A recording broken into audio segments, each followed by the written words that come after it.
Good evening for the second time. Technology is not my friend this evening, potentially not your friend if you're watching and wanting to watch. So I'm going to continue again. It seems like it is where it needs to be right now, which is a good thing. If you're coming on, people, wonderful, beautiful people, please let me know that you're here. Pop a number 1 in the comment box. It seems to be working now. I can see some people coming on. I can see something happening here, so it seems to be working. So wonderful. Thank you so much that you are here, but I cannot see everybody that is coming on. I can see Charutara, Ren, Christine, Annette, Lisa, Jolene, Karen. Thank you so much for being here. Pop a number 1 in the comment box and let me know that you're here, people, because it's telling me that there's more people coming on, which is wonderful.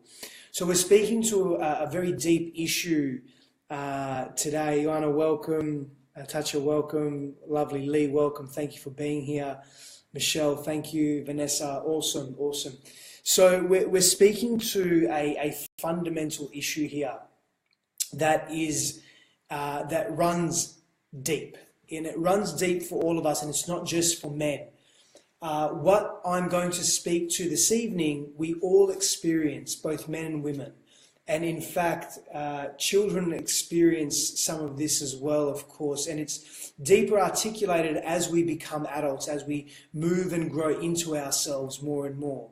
But it is a subject matter that is so important, because when we begin to understand what primarily drives us, not only biologically, but we're also going to explore culturally what drives us, and socially what drives us, and relationally what drives us, and we begin to really understand that we have these very primal, innate urges that direct our lives in a very unconscious way for most of our lives, yeah?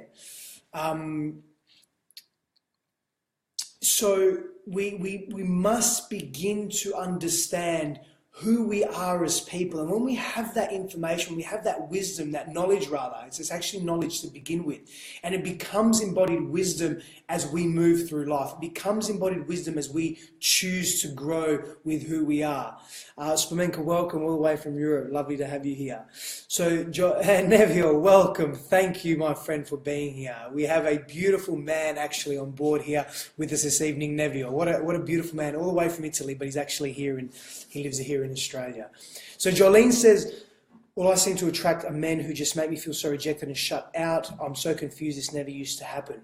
And thank you so much for your openness and vulnerability, Jolene. And I'll actually address part of that very soon as we unfold these 3 fundamental biological impulses of men, because it does very deeply relate to women, of course, and the needs that we have as human beings as well. So I don't want to keep you in suspense for too long, and I want to be able to speak quite openly to this. So we're also going to speak to 3 very deeply empowering pain points that that men experience as well, and in fact, pain points that men wish to avoid in life. And it's so strong within us to avoid these pain points that we will almost do anything to move away from this pain or move away from these fears. So we have to understand again that this really drives us. This not only as men, but also it affects our relationships with women. It affects our relationships with our children, with our colleagues, with everybody in life. And of course, understand that these fears that I'm about to speak to are not just solely isolated to men alone. Of course, women experience these as well. So we're going to look at 3 biological primary impulses that drive men's behaviour, and drive human behaviour, and 3 fears that men will avoid either consciously or unconsciously. And most of the time, and most of this, it's really unconscious within the human sphere, within the mind and the heartscape as well. So it becomes very difficult and very challenging to navigate unless we make it very aware within ourselves. Hi Ruth, how are you? Thank you for joining. Now, people, if you're new to this live feed, please place new in the comment box so I know that you're new as well, and the tribe and the community can welcome you too. So Rebecca says this connection isn't working. We'll we'll be able to watch after. Yes, you'll definitely be able to watch it after. Absolutely. Yeah. So Carla says, guys deal with your inner hurts and women do the same. We all have different inner hurts, of course, and different inner pains that we experience. But before I go into these 3 biological impulses, I'm wondering, I'm curious what your thoughts are, what your feelings are, what these biological impulses or what these impulses may be. Karen, welcome. Please welcome Karen to the live feed. Karen is new-ish to the live feed, which is wonderful. Thank you for being here, Karen. So I'd love to hear your thoughts and your feelings before I go into these 3 P's, actually. They're 3 P's, okay, if that gives something away. 3 P's as to what drives men biologically, which influences our culture and influences our society, and influences our relationships and the way we move through relationships. What are your thoughts with respect to what you think and what you feel it may be that drives men to act and behave in a particular way? Because we're all affected by the actions of men. Men are affected, women are affected, children are affected. Everybody's affected by the actions of everybody, so to speak, to really simplify it, yeah? But I'm very curious to know, what are your thoughts on what drives men? So I want some comments in there. Protection, absolutely. Michelle, that's one of them. That's one of them. I shouldn't have said the P's, gave it away. Now we're all on P's. But just go beyond the P's as well, because obviously these are just three core fundamental impulses or fundamental mechanisms that drive us as men. Of course, there's many more than that, but these are core primary impulses, yeah? So outside of protection, what else have we got? Because there's plenty. Trust me, there's plenty. Outside of protection, what else do we have? Shani, welcome. Dee, welcome. They love to solve problems. Absolutely. Yes, ego. Ego's very much a human cultural construct, and probably a lot deeper than that. Lack of knowing self. Yep, I understand that. Freedom. Yes, absolutely. So freedom becomes freedom becomes one of our core fears as men in this society, but it's not one of the 3 fears that I'll be addressing tonight. But awesome. Provide. Yes, excellent. Procreation, yes. Provide is another one. Yep. So protection and providing, absolutely. The 2 of the 3 that we're going to speak to today. Awesome, awesome. To feel needed, yeah, absolutely. With both men and women, when we haven't resolved issues within our hearts, we can operate from a wounded self. This causes us to project our issues onto others, absolutely. So that projection is a psychological construct that we often embrace when we are too fearful or unable to look within ourselves, when we are unable to deal with the pain or the fear or the difficulty or the challenge that we're facing, we project outwards, and that's a defense mechanism of the ego. Very well put. Marie, welcome. If you're just coming on, people, put a number 1 in the comment box so I know that you're here. So that's some really good answers and really good responses thus far. So effectively what we're looking at, and what we'll be looking at today in terms of the biological impulses, are to pursue, to provide, and to protect, any particular order. So what drives men in particular is pursuit, providing, so providing safety, providing security, providing abundance, providing resources, and protection of those resources. And resources can be interpreted in many different ways. So we want to simplify all this and then expand it into the complexity of our culture, because our culture is very complex, and our culture is multi-layered. Our society, our relationships are deeply multi-layered. So it becomes, again, very challenging to navigate our way through the complexity of life, because when we first came about, so to speak, as we evolved, and I'm not only speaking biologically and physiologically here, but culturally, we weren't as cluttered. Our brains weren't as evolved, we weren't as intelligent, we weren't as emotionally adept, we weren't as emotionally available. I'm not just speaking about men here, I'm speaking about women as well. As we began to develop, again in a very simplified form, We developed in clans and hunters and gatherers and foragers and so forth, and groups of people. We began to really connect to ourselves. We began to expand our consciousness, our horizons, our understanding of reality, and we began to assume certain roles in society at that given point. Now, when I look at our development, our socio-cultural development, our relational development, our human development, our relationships to self, the way we understand and move through the world, I don't wish to only compartmentalize biology or socialization, but to really encompass everything that we are, yeah? To really encompass ourselves as a whole, as an integrated whole. So we look at biology, we look at physiology, we look at environmental conditioning, we look at the way relationships have developed, we look at the layers of intelligence, we look at the way the brain has developed over millions of years. We look at all of these different facets of existence, and we do our best to piece the puzzles together. And it can be quite complex, right? It can be deeply complex, but we do our best. So we're looking at pursuit, providing, and protection. And men generally will operate from this place at all times, either consciously or unconsciously. And it will be more unconscious than anything else. So if you can resonate with that, pop a number 2 in the comment box. If you can resonate with that, men will largely act from an unconscious space of being with respect to pursuit, providing, and protection. Pop a number 2 in the comment box. Let me know that you're resonating with that. And we're going to begin now to go into what pursuit actually means. We're going to begin to go into what providing and protection actually means, because it's beyond just a very simplified version. In fact, it's a lot more than just that.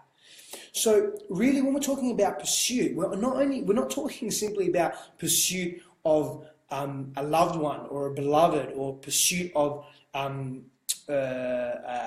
sexual interest. Although that's definitely part of it. We're talking about pursuit of ideas, pursuit of creating the way the masculine would create. We're talking about pursuit of being the fullness of self. We're talking about pursuit of one's highest values. We're talking about pursuit about being on purpose, living to one's purpose, and living to one's role, what one believes to be one's truth. So as culture becomes more complex, as society becomes more complex, as relationships become more integrated, we begin to see this very presently almost take over our lives. So it's not just the pursuit of sexual interest, although of course that is definitely something that when we're talking about brain development and hormone secretion, hormone release, and the way the male brain works and hormones are released as opposed to the way the female brain works, and the types of hormones that are released, it's quite different. And men are driven differently in a sexual context. And Ruth says here, pursuit of happiness. Absolutely. Carla, where are all the conscious men? There's many around. I promise you there's many around. And there's many on this live feed as well. I promise you they are there. And I remember this is like a deja vu. I've had this conversation before where someone, it could be you, Carla, I'm not sure who it was, but someone else asked this question, where are all the conscious men? And there's many beautiful conscious men out there. I promise you there is. It's about being open to the fact that there are conscious men out there, and that there are men that are willing and wishing to break that social norm and to break that standard model of what a man is in the Western context, in the Western cultural standard. We have a capacity to go well beyond that. I promise you, I work with beautiful men myself, men that are very deeply connected, men that understand themselves, men that connect to themselves, men that deeply respect women profoundly. Like I have come from a place in my own personal journey where I've overtly respected women. I've superficially, or on the surface, deeply respected the feminine, the divine feminine, but in shadows, I wasn't respecting the feminine. And I had to go, for my own journey, I had to go very deep into that shadow aspect of self to realize that that's not who I wanted to be, nor was I serving anyone in that space. And I was being dishonorable to myself, to my own journey, to the beautiful women in my life. I was being dishonorable to the people in my life by not being true to my core values and really hiding behind shadows. And the reason why I share that story is because I'm a big believer in authenticity, and I'm a big believer in integrity and congruency and transparency. And I am a big believer in these very delicate character traits, but these very empowering character traits, because I've come from that place and I've seen the damage it has done, and it does, and the pain that it causes self and others. And I've realized that there are many men that suffer in that silence, that feel they have to be a particular way because of societal standards, or feel they have these stigmas attached to them that if you do not behave in a particular way, you are not a real man. So we're about redefining what a real man is. We're about redefining what a powerful, empowered, deeply connected masculine is. And part of my journey on this earth and part of my mission on this earth is to do that profoundly, is to demonstrate that men have a tremendous capacity to be open and vulnerable and transparent and communicative, and do it from a place of verticality and posturing and presence, and be a powerful masculine for themselves, for their children, for their earth, and for their women, for the community, the global family that we are a part of. And if you can resonate with that, give me a number 3 in the comment box. And if you can feel that, give me a number 3 in the comment box, because it is happening. Men are rising. They are rising, and they are rising with great power and prowess, with the greatest sensitivity to who they've been and who they are and where they are going. And I promise you, beautiful women out there, I promise you, this is happening, but patience will be required. And Carol says, it makes perfect sense why to attract a man, you've got to be vulnerable and allow them to protect you and be a man. Even though you are independent alpha woman, you've got to unleash the feminine soft energy to capture a man's heart. And Carol, that is beautifully encapsulated in what I was moving towards and about to say in the next few minutes, is that we have a natural role that we play as both masculine and feminine. And we speak to the different healthy expressions of the masculine and feminine. There's nothing wrong with that. But we come from a place of wholeness. It's just the way that it's expressed and the way that it's understood. And both men and women embody masculine and feminine energy and expression. It's a beautiful place to be. Thank you, Tara. Yeah, look, men do require self-esteem and confidence, because to break that mold that is so deeply entrenched in what it means to be a man, what it means to be the masculine, it's so deeply distorted in our society in so many ways. Yeah, Joanna, it's funny that you say, why not create a course specifically to men empowered masculine? They don't need to man up, they need to rise up. Yeah, completely. I've got a course that I'm building out. It's called The Conscious Warrior. And that's specifically for men. It's actually for men and women, but it's targeted more to men. So there's an offshoot that is just for men, and it's called The Conscious Warrior. And there's 12 modules in that, or 12 principles that make a conscious man or a conscious warrior. And we go about and how to influence and impact and deal deeply with those issues that arise as men, and how to navigate our way through that, and how to treat ourselves and how to treat all the wonderful, beautiful women in our lives as well. So we'll go back to pursuit. When we're talking about, oh, sorry, there's a couple of comments here.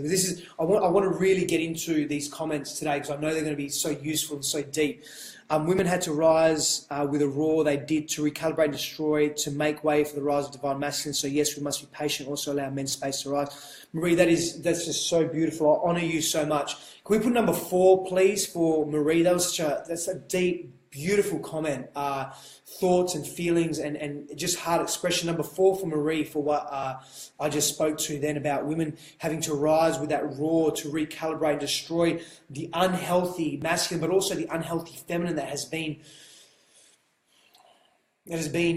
molded over the last many thousands of years. So a lot of number 4s there, Marie. It's beautiful, really connected space that we're coming from, everybody here. Thank you. So pursuit is pursuit of ideas, pursuit of sexual interest, pursuit of love, pursuit of happiness, pursuit of purpose. That pursuing, men naturally wish to pursue. And where does that come from? We can only really guess. I mean, we think as a species, as societies, as a scientific community, not that I'm a big advocate of science, of course, that we know a lot or we know everything, but A, it's contextual, B, it's relative, and C, how much do we really know? We can only guess. But I would say a large part of it has come through biological impulses, through our biology, through our environmental conditioning, and how that's embedded itself into our viscera, our nervous systems, our DNA, our brain stem, and so forth. So we're speaking to pursuit. So protection, again, so when we're looking at protection and providing, we're looking at states of being that have really been cultivated for the last 2 million years plus. Who knows? Yeah. It's your guess is as good as mine. If there's an ethnobiologist out there, or if there's an anthropologist out there in our live feed that can shed some detailed light on that, again, I don't know. But it has been cultivated for a long time, so to speak, relative to our human existence, our Homo sapien existence. Yeah. So we're looking at, of course, providing. And that means providing safety, providing security, providing who we are as men, providing the fullness of ourselves. And as we delve into the complexity of culture, we're talking about providing resources so that our immediate family or those in our sphere of influence, those that are dear and near to us, can survive. But not only survive, in this modern cultural context, thrive. So it's compounded, it's growing, it's innate within us to be able to provide those resources, those deep resources for growth, those deep resources for expansion, for love, for the ability for those in our lives to play their role out as they need to. Now, if we do this in an unhealthy manner, we won't be able to provide fully for the people in our lives.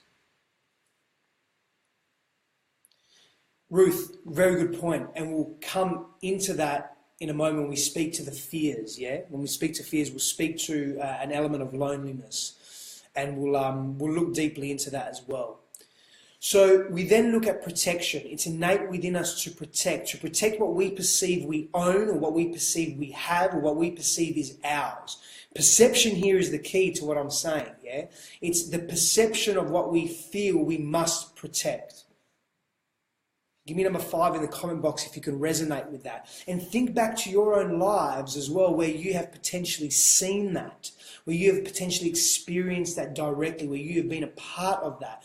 Because what men perceive is theirs, or their need to protect, they will defend fearlessly and fiercely with everything they have, with absolutely everything they have, they will protect with their life. And that's powerful, and that's a beautiful, empowering trait. Dory says, love to be here now, though I happen to be with 40 women. What to do? Get them on the live feed. Get them on the live feed, sharing their stories, sharing their opinions, sharing their truth, sharing their wisdom. That's what this world needs. That's what this live feed needs. More of that. That would be beautiful. Dory, make that happen. Yeah. Begin to share this video, ladies, men that are on here now. Share this video if you're resonating with it. Let's get this discussion cranking. Let's open up this discussion fully, because it's a powerful discussion. So what men perceive they need to protect, they will protect with everything they are. Jolene says, I feel like the vulnerable women are only left with a confused man who, given the opportunity to rise up and set shadows away from it, projecting all his negative behaviour and energies onto her, wanting to understand this man who shuts down. She's patient yet blamed for all the things that cause conflict within himself, not willing to learn or grow, just stay stagnant and not even acknowledge there is an issue, as it's so much easier for him to deflect. And Jolene, I cannot disagree with you, because for the majority of men, that is what most men will experience. And in fact, the dynamic you just explained is what so many relationships go through. So, because men are not ready to go deep within themselves. I was only able to go deep within myself because I was confronted abruptly with it. And I then made a choice to go deep within self. And it was in that depth of despair, and in that depth of looking at self with everything that I was, that I discovered self fully, that I connected to self profoundly. Emma asks, what makes a man cross the line from being protective to possessive? It's a very subjective answer, so to speak. Pathology, environmental conditioning, belief systems, fear, various fears, and we can speak to those fears in a moment. They would tie into that, Emma, but it very much depends on the individual and the mindset and the behavioural patterns of the individual as well. So I'm not sure if that answers your question, but I hope it does. But back to what Jolene said, which is so deeply true. The majority of relationships in our Western context in particular play out like that, Jolene, and it's sad, but it is transforming. It is transmuting. I promise you, it is changing. I promise you. Tara says, I often feel that we should treat all potential relationships from a base of friendship and respect as a foundation. This takes away the need for games and allows for the authentic self to be brought forth. Tara, correct, agree, resonate, beautiful. Pending, both individuals are very open and authentic with themselves. They have a capacity to go deep within themselves, to look at themselves, to understand themselves. And this is both for men and women. And if we don't know ourselves, what we value, what is important to us, who we are, who we wish to be, and how we wish to move through this world, we will struggle to relate to others with clarity because we do not have that clarity in ourselves. Can I make that so clear? That is both for men and women. And if you can resonate with that, pop a number 6 in the comment box, people. Pop a number 6 in the comment box and let me know that you feel that if you don't have clarity within your being, you will lose clarity in relationship. You will not be able to connect deeply in relationship with your woman, with your man. It does not matter what your sexual preference is, it's irrelevant, but we must find clarity in ourselves. So pursuing, protecting and providing are fundamental biological impulses within men, yeah?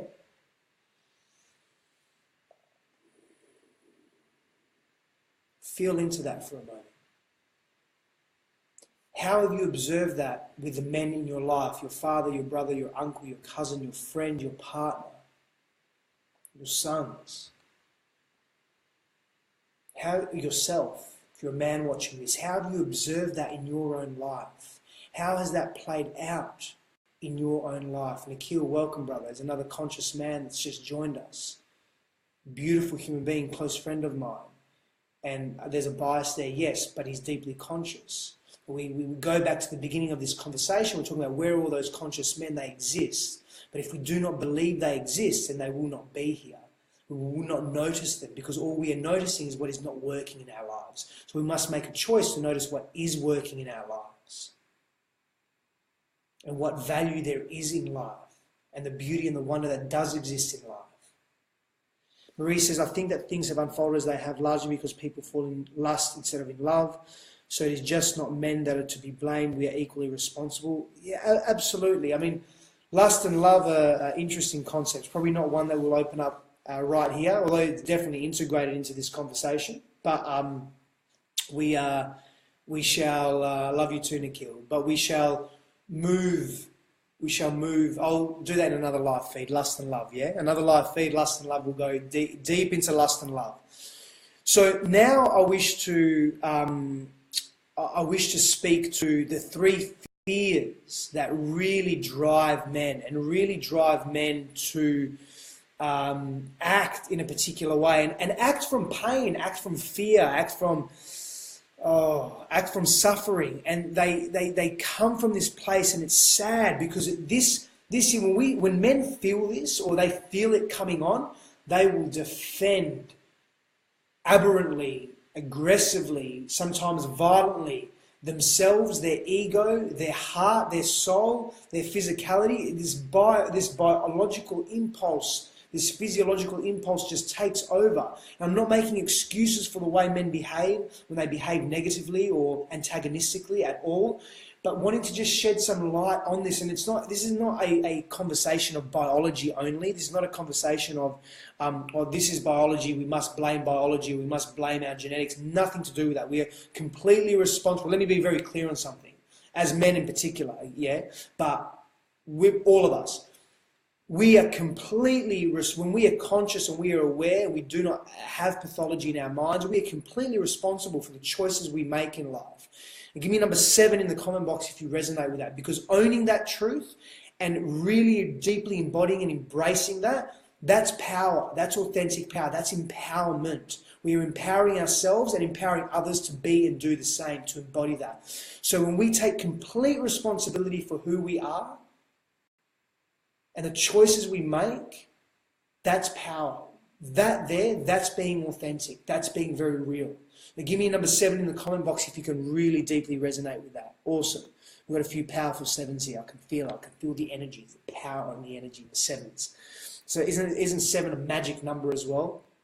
Isn't 7 in mythology and tarot and numerology a very powerful number? I believe it is, as are a few others as well, 8 and 1 and so forth. Yeah, Tara, we are responsible for the energy we bring into the room. Absolutely. So let's go into these fears now. I'm just going to list these fears and then we'll speak to them. So rejection, humiliation, abandonment. Rejection, humiliation, abandonment. Rejection, humiliation, abandonment. Core fears for the masculine. Now the masculine resides in all of us, yeah? It resides in the feminine, in females, and resides in males. Rejection, humiliation, abandonment. Powerful. Number 8 in the comment box if you can resonate with that. Number 8 in the comment box if you can see how men behave from rejection, humiliation, and abandonment. And when they feel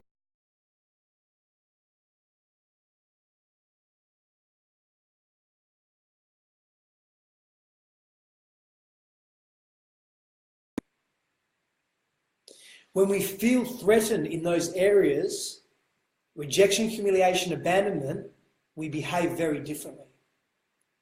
We don't come from a place of love and heart. But this is the beauty, right?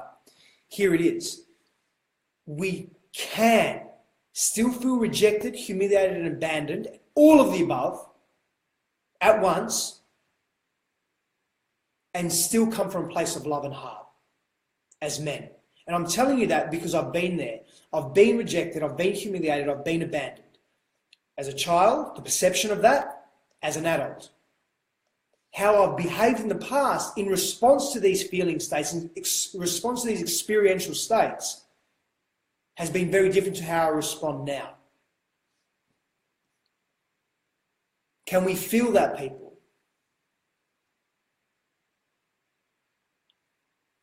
This is really deep.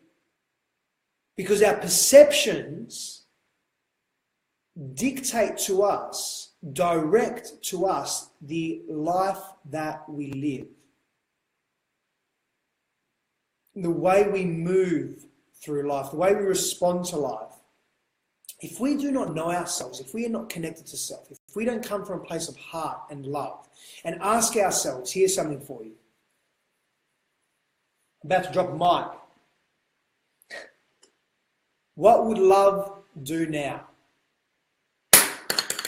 That's a mic drop. Because that question is so profoundly powerful. The reason I dropped that mic, symbolically, it's a pencil that I actually dropped. But what would love do now? And as men, we have a great capacity to ask that question. As women, as human beings, as conscious, aware beings, when we are faced with humiliation, rejection, pain, abandonment, when we ask that question, what would love do now? We come from a deeper place of connection. We come from a deeper place of love. We come from a place of truth and authenticity. Jade, I'll often drop mics in these live feeds or pretend mics. I need to get a foam mic or something along those lines. Pop a number 9 in the comment box if you deeply resonate with what would love do now, or if you've perhaps used that in your own life when confronted with fear of any form, whether it be failure, fear of success, fear of abandonment, fear of loneliness, fear of rejection. If you can resonate with what would love do now and how that would serve your relationship and how that would serve your interaction with self and others, pop a number 9 in the comment box.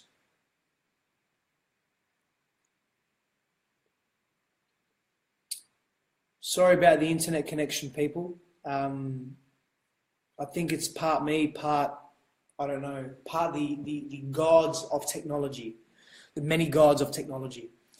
But we're getting a lot of number 9s, which is really cool. So when we're talking to rejection, humiliation, abandonment, men want to avoid this like the plague. If they feel for a moment they're about to get rejected, whether it be in business, whether it be in friendship, whether it be in intimate relationship, whether it be by their child, they will force and push, and they will revert to primal urges: fight, flight, freeze. And generally for men in our culture, because we live in quite a violent, aberrant culture, where men, and this is sad, where men are expected to at some level, to some degree, to be violent, we revert to that. It becomes natural for us. And that's sad, because it doesn't need to be like that. And the more we know ourselves, the more we connect to ourselves, the more we trust ourselves, the more we respect ourselves, we come from a place of love, not from a place of pain and fear and violence. We can move away from that.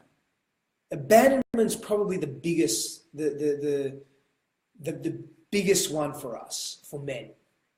Humiliation as well, but we can deal with humiliation. I think and feel that we can deal with humiliation probably better than we can deal with rejection. Being abandoned and the feeling or the perception of being abandoned as a man is really tough. It's really tough. And most men will react aberrantly, will react aggressively to protect themselves. Remember what we said about providing protection? That also applies to the self. The man wishes to protect himself, his ego, his emotional self, his heart, his soul, his being, his physicality. Churu says, what factor, according to you, would make a man sexually abuse a child when there is no rejection, abandonment, or humiliation? That's a really deep question, Churu, and to make the assumption that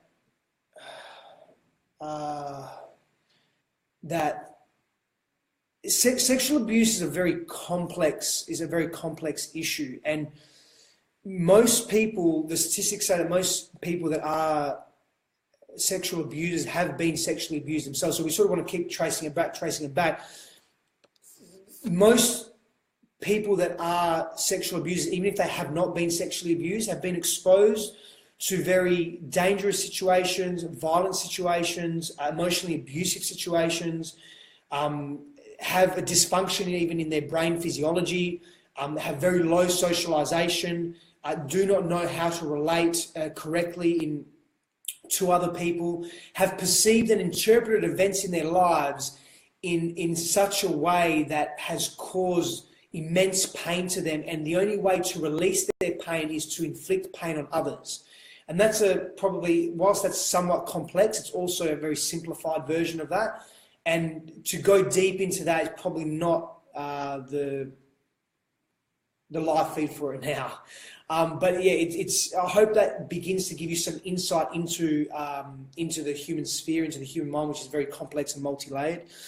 And Vanessa's right. It's an illness. What classifies an illness or what constitutes an illness is also subjective and somewhat arbitrary on certain levels. But we'll leave it at that for now. But it can cause tremendous issues, of course, in our social fabric and in our families and our loved ones as well. And it's a very serious issue. That's, I just returned from a youth leadership summit in Sydney, where I was a keynote speaker and a mentor for the youth there, and it was a beautiful experience. And we thank you, Carla, thank you, Baba. Welcome, my brother. There's another conscious man that is here, Baba Mahadev. Thank you so much from India for being here.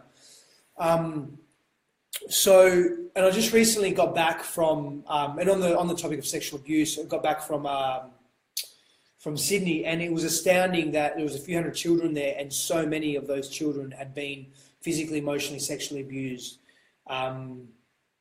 as just young adults, and it's deeply sad.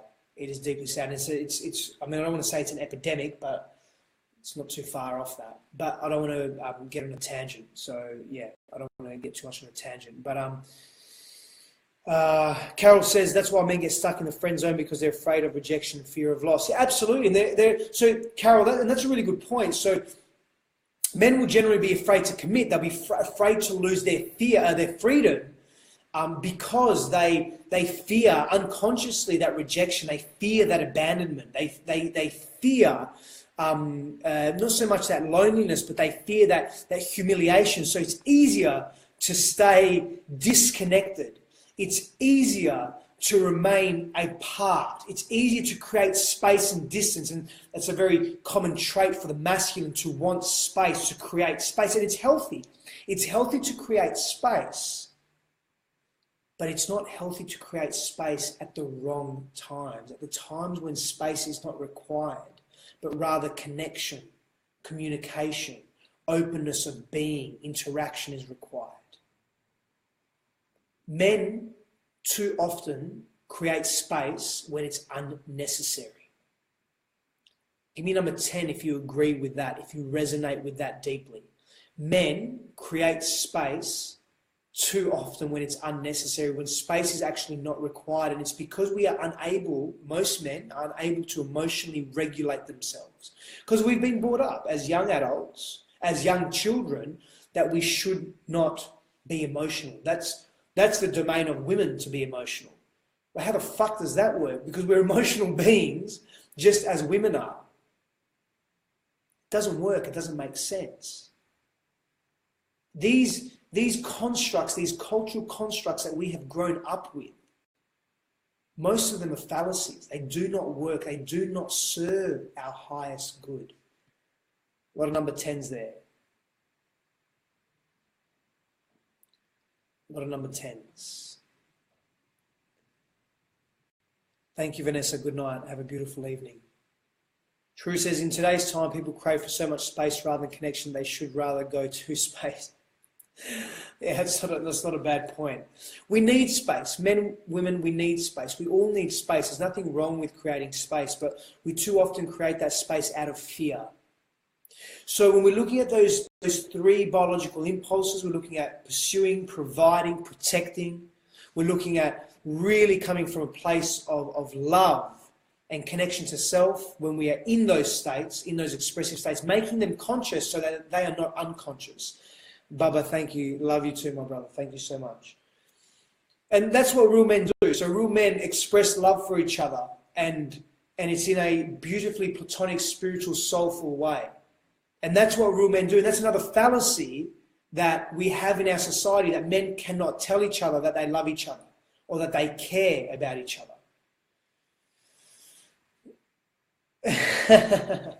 Jolene, yeah, I swear sometimes. My apologies for people that don't like. I swear seldom. I don't swear too much. Sometimes in my personal life I swear a bit too much, but I'll work on that. But that's another fallacy. We must deconstruct that men cannot tell each other they love each other. Men cannot be there for each other. And Derek seems to say something interesting here. Hi Steph, growing out of the three negatives you've mic dropped to, how would one, in an effort to remove the residue left from them, first know when in a relationship how not to confuse seeking being in love with what may actually be just an obsession, and the best way to quickly identify the truth to avoid the latter? Whoa, Derek. That's powerful, man. That's a big. Oh, good, brother. I knew what you meant when you said Steph. That's awesome, brother. So another example of a conscious individual, a conscious man being really, really present and wanting to unpack himself and unpack the chasms of his own being. So beautiful, brother. So lovely to have that question. Really deep question, man. I've actually got to sit with that for a moment and let me come from a place of openness there.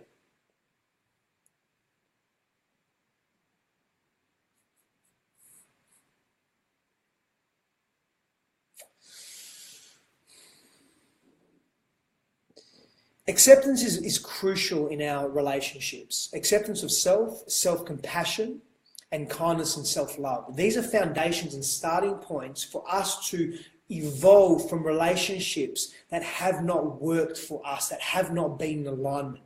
So when we do that, when we engage in practices of self-love, self-compassion, kindness, we begin to open up the opportunity to learn more about a relationship that was not in alignment with us. So when we're looking at an effort to remove the residue from a relationship that has not really worked out for us, or that has not been in great alignment for us, that has caused us deep pain. I hope I'm answering the question correctly here. I'm reading it correctly. We begin to open up wisdom that will come through by being compassionate to self, because it's an open state of being where if we come from fear constantly, if we come from rejection and pain constantly, that's what we will focus on, and it really constricts our ability to go beyond that rejection, that humiliation, that abandonment. We have to see that that is only an aspect or a part of our lives. It is not everything in our lives. It is not the fullness of who we are. It is not everything that we have experienced. We have a capacity to experience so much more, and we should not constrict ourselves in that capacity. So we're looking around how not to confuse seeking being in love with what may actually be just an obsession. To answer that component of the question and to quickly identify whether it's an obsession or whether it's real love, something of depth and of substance, it comes back to knowing self.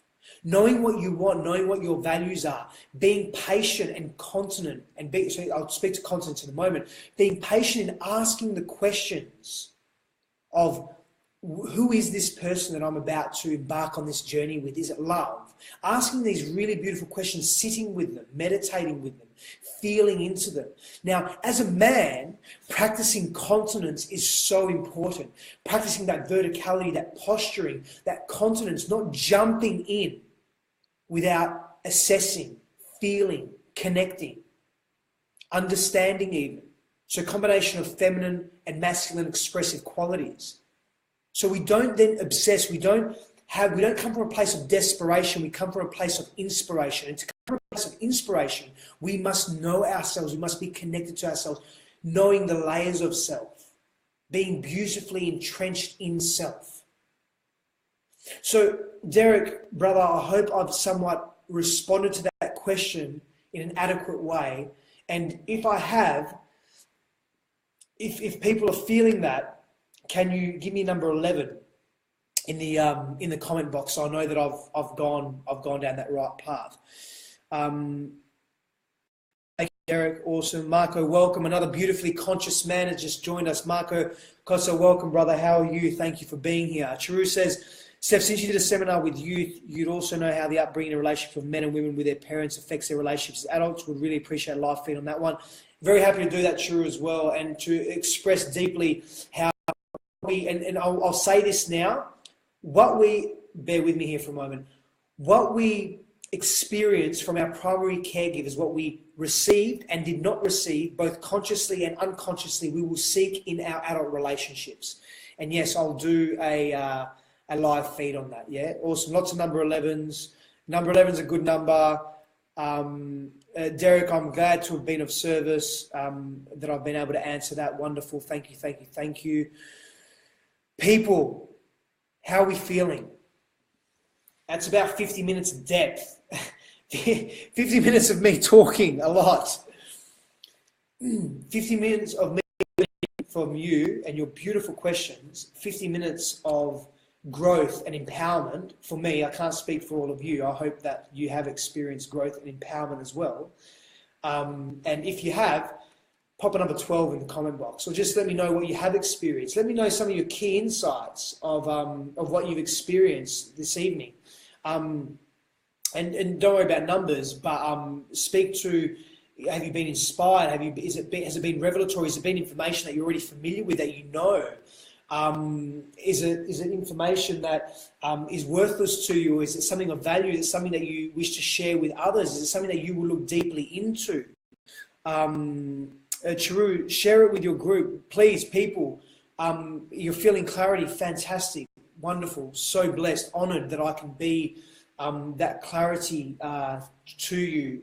Thank you so much. Thank you so that I can provide that. And Many blessings to you all for that. Thank you so much for being here and allowing this to transpire, this beautiful community that we are building, that we are all building together. So it's share this message, people, beautiful people. Please share this live feed if you resonate and agree with what we've spoken to, and so many of you do, and I'm so grateful for that. Also, if you wish to be put on a private message list, message before I jump on live feeds, just private message me.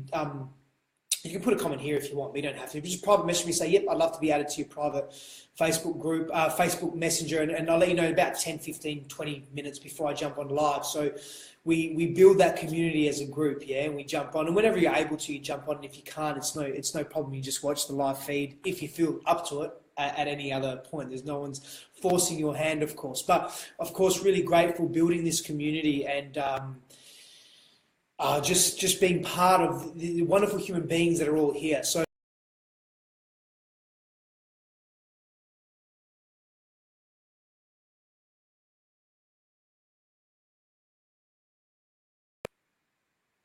we're back. The internet connection hasn't been the best today, so apologies. Yep. Emma, I'll add you definitely. Thank you for letting me know here publicly. No problem. Anyone else, you can private message me, or you can let me know here that you want to be added. Carla, welcome. We're just about to finish up.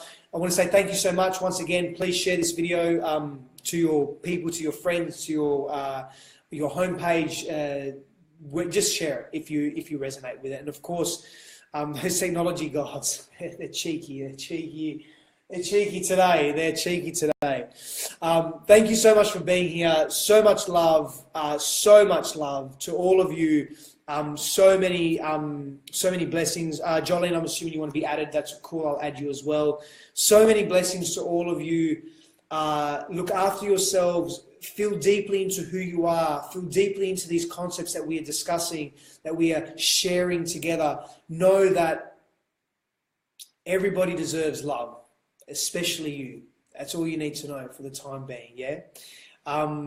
So thank you from my heart to yours. Let's redefine what it means to be a healthy masculine. Let's redefine what it means to be a healthy feminine and actually connect to what the authentic truth of that has been for millennia. But it has been shrouded and clouded by cultural clutter. So many blessings to you once again, and I'll see you on the next live feed, Thursday evening. Take care.